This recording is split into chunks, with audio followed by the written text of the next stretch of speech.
Hier, j'ai reçu une demande d'amis de la part d'un jeune homme attirant, probablement autour de 19 ou 20 ans. Curieuse, je me demandais pourquoi quelqu'un d'aussi jeune voudrait se connecter avec moi sur Facebook. J'ai donc accepté la demande. Presque immédiatement, il a commencé à m'envoyer des messages. Il m'a appelé belle et a demandé mon âge. Je suis honnête, alors je lui ai dit la vérité et j'ai mentionné que j'étais beaucoup plus âgé que lui. Cela n'a pas semblé le déranger et il a continué à discuter. Honnêtement, c'était flatteur, alors j'ai joué le jeu. Bientôt, il a demandé si on pouvait parler de choses adultes. J'ai dit d'accord. Il a répondu « Merci bébé, toi commence ». Alors, je l'ai fait. Je lui ai parlé de mes choses adultes, comment j'ai de l'arthrite et que mes genoux me font mal, comment mon dos se raidit par temps froid, comment je lutte contre l'insomnie. Je n'ai pas retenu. J'ai parlé de mon pacemaker, de ma dépendance aux laxatifs et même de la fierté que j'ai pour mes dentures de haute qualité.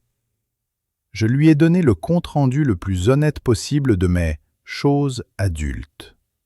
Mais pour une raison quelconque, il m'a bloqué. Je me gratte toujours la tête, me demandant pourquoi. Avec l'aide d'un spécialiste de la fertilité, une femme de 65 ans a un bébé. Tous ses proches viennent visiter et rencontrer le nouveau membre de la famille. Quand il demande à voir le bébé, la nouvelle maman dit « pas encore ». Un peu plus tard, il redemande à voir le bébé. Une fois de plus, elle dit « pas encore ».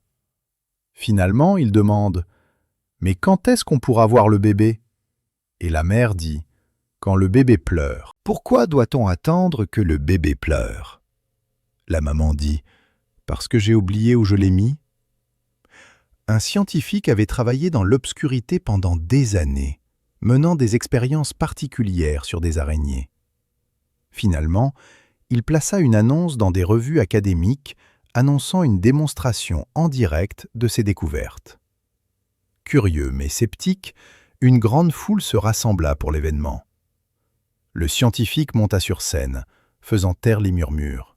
« Aujourd'hui, je vais démontrer 2 découvertes révolutionnaires, » déclara-t-il.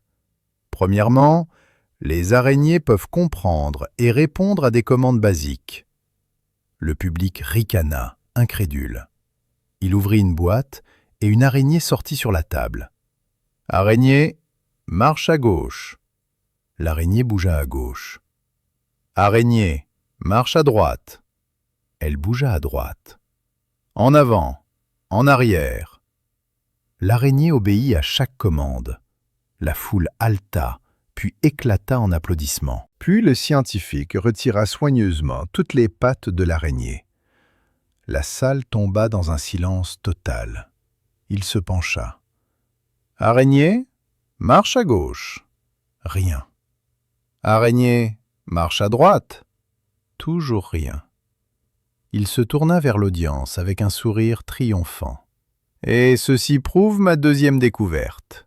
Une fois que vous retirez les pattes d'une araignée, elle devient sourde. » Un prêtre meurt et arrive au paradis. Là, quelques anges l'accueillent, lui serrent la main et le souhaitent la bienvenue. Quelques instants plus tard, un chauffeur de bus péruvien ivre apparaît.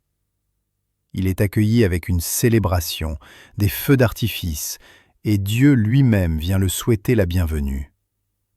À ce stade, le prêtre, quelque peu offensé, s'approche de Dieu et dit « Excusez-moi, j'ai servi l'Église en votre nom pendant toute une vie, et je suis accueilli moins bien que cet homme. » Dieu répond « Ton Église n'a jamais été pleine, mon enfant.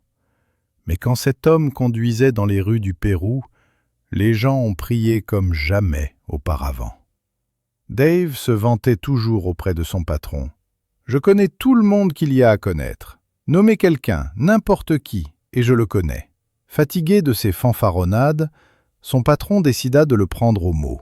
« D'accord, Dave. Et Tom Cruise ? Aucun problème, Bob. Tom et moi, on se connaît depuis toujours. Alors, ils volent jusqu'à Hollywood et frappent à la porte de Tom Cruise. Bien sûr, Cruise ouvre et crie « Dave, mon pote, entre, prenons une bière !» Son patron est stupéfait, mais reste sceptique. C'était un coup de chance. Et le président Biden? Joe? Bien sûr, allons-y. Ils volent jusqu'à Washington, rejoignent une visite de la Maison-Blanche et soudain, Biden repère Dave. « Dave, quelle surprise! Viens, entre, prenons une bière avant ma réunion. » Maintenant, le patron est secoué, mais toujours pas convaincu. « D'accord, dernier. Le pape François. Facile, dit Dave. Je le connais depuis des années. Ils se rendent au Vatican, mais la foule est immense. Dave soupire. Ça ne marchera pas comme ça. Je connais les gardes. Je vais juste monter et vous me verrez sur le balcon avec le pape. Bien sûr, une demi-heure plus tard, Dave apparaît sur le balcon avec le pape François. Mais quand il revient, son patron est à terre, des secouristes autour de lui. Dave se précipite. « Patron, que s'est-il passé ?» Son patron, haletant, murmure. J'allais bien jusqu'à ce que le type à côté de moi dise « Qui est-ce sur le balcon avec Dave ?»